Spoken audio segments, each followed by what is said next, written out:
ဒီနေ့ကသမီးလေးမွေးနေလေ9ရက်နေ့ဆိုတော့တိုက်ဆိုင်နေတာပေါ့နော်တိုက်ဆိုင်တော့ကျွန်တော်ကတော့စိတ်ကူးရလို့ကိုသွင်းပြီးအင်ကြီးတွေလှမ်းမယ်ပေါ့ဗာညာပေါ့ကဘာကျော်တွေလုပ်လို့ကိုရီးယားတော့ဘရာကျော်တွေပါဒါပေမဲ့ဟိုပထမအဲ့လိုပထမပိုင်းမှာကျွန်တော်စော့တာနည်းနည်းအဲ့လိုဟိုဥပဒေပြင်ပကစားပုံဖြစ်သွားတော့အဝါကက်မိသွားတော့တိုင်ကပြောတယ်လှန်လို့မရတော့ဘူးနော်လှန်နောက်တော့ဆိုအနီနဲ့ထွက်ရမှာဆိုတော့ကျွန်တော်မှလှန်လို့မရတော့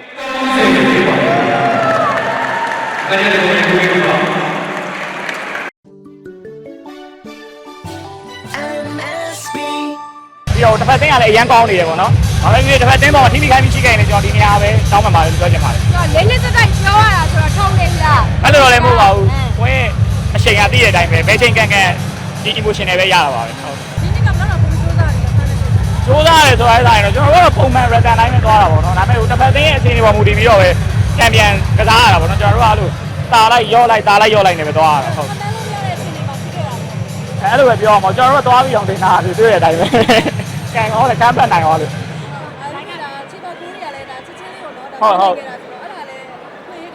အဲ့လိုပဲပြောရမှာပေါ့ဖူးစိန်မှာကျတော့လေနည်းနည်းအဲ့လိုတစ်ခုတစ်ချက်မှားသွားတာနဲ့မြန်တယ်လေကိုပြန်ပေးရတာပဲဖြစ်ကိုပြန်ရပါပဲဖြစ်အဲ့လိုမျိုးဆိုတော့ကိုရီလည်းတိတ်တော့ကန်တက်တာတော့မဟုတ်ဘူးဒီလိုပဲကန်ကြတာပဲဟုတ်ဟုတ်တယ်အဲ့လိုမျိုးလေးတွေပွဲပြီးကန်ကြီးဆိုတော့လူတွေကအဲ့လိုစိတ်တွေရမ်းလှုပ်ရှားကြတာဟုတ်နောက်ပိုင်းလည်းပူပြီးကျန်းလာကြတယ်တစ်သိန်းလုံးဒါတော့ပွဲရဲ့တန်ဖိုးထိန်းတဲ့သဘောပါပဲသူမြင်လိုက်မြင်ပေါ့သူကြတော့လိုက်ကြအောင်အဲ့လိုမျိုးပါပဲဟုတ်ကိုယ်တိုင်ရောဘယ်နှဘိုးသွင်းခဲ့လဲကျွန်တော်ဘယ်နှကိုဟိုအပွင့်ပွဲတော့တကူလားမသိဘူးဒီနေ့ပွဲကကျွန်တော်နဲ့ထိတယ်လို့မထိတယ်လို့ပဲအဲ့လိုတော့ရှိတယ်ဒါပေမဲ့ဘဒူးသွင်းသွင်းမှာအဓိကကျွန်တော်တို့ဖလားရသွားပြီးတာပါပဲအောင်ဝဲခံတာနည်းနည်းပြောအော်ဒါတော့ဒီနေ့ကသမီးလေးမွေးနေလေ9ရက်နေ့ဆိုတော့အဲ့ဒါတိုက်ဆိုင်နေတာပေါ့နော်တိုက်ဆိုင်တော့ကျွန်တော်ကတော့စိတ်ကူးရလို့ကိုသွင်းပြီးအင်ကြီးတွေလှမ်းမယ်ပေါ့ဗာညာပေါ့ကဘာကျော်တွေလုပ်လို့ကိုရီးယားတော့ဘရာကျော်တွေပါဒါပေမဲ့ဟိုပထမအဲ့လိုပထမပိုင်းမှာကျွန်တော်စော့တာနည်းနည်းအဲ့လိုဟိုဥပဒေပြင်ပကစားပုံဖြစ်သွားတော့အဝါကက်မိသွားတော့တိုင်ကပြောတယ်လှန်လို့မရတော့ဘူးနော်လှန်နောက်တော့ဆိုအနီနဲ့ထွက်ရမှာဆိုတော့ကျွန်တော်မှလှန်လို့မရတော့ဘူးအဲ့တော့ဘိုးသိမ်းဖို့လည်းမကြိုးစားတော့ချန်ပီယံဖြစ်ပြီဆိုမှအဲ့လိုပေါ့ချန်ပီယံဖြစ်ပြီတေးကြပြီဆိုမှပဲလှန်ရတာအဲ့တော့ကိုယ့်တော့အမတ်တရားတစ်ခုဖြစ်လာတယ်ကျွန်တော်အတွက်ဆိုရဆိုင်တော့ကလေးတို့အမှတ်တရပါတော့။ဘာဖြစ်သူ့မွေးနေ့နဲ့တိုက်ဆိုင်သွားတဲ့အချိန်မှာကျွန်တော်တို့လည်းဖလားလေးရတော့သူ့အမှတ်တရတွေဖြစ်နေချင်တာပါ။အခုကျတော့သူမသိသေးပေမဲ့နောက်တစ်ချိန်သူပြန်ကြည့်ရင်တော့ဒါအမှတ်တရဖြစ်မှာပါဟုတ်။အစိုးရစီစဉ်ခဲ့တာပေါ့ဒီနေ့။ဒါပေါ့အစောကြီးတွေကစီစဉ်ခဲ့တယ်ပြီးရင်ကျွန်တော်အဲ့လိုဒီ Pro Sport ပေါ့နော်။စပွန်ဆာပေးတဲ့ Pro Sport ကအဲ့လိုအကိုက founder ကိုကစီစဉ်ပေးထားတာဒါလေးကိုဟုတ်။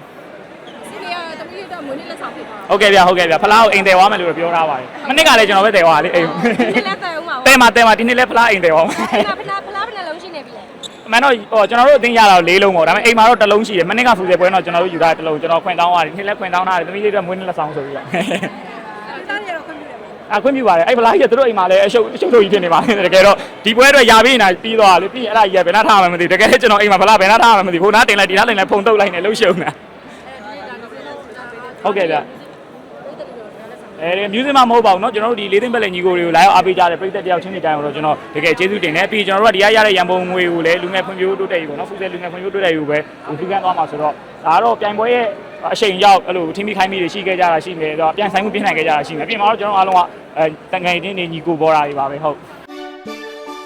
Myanmar Star Bazaar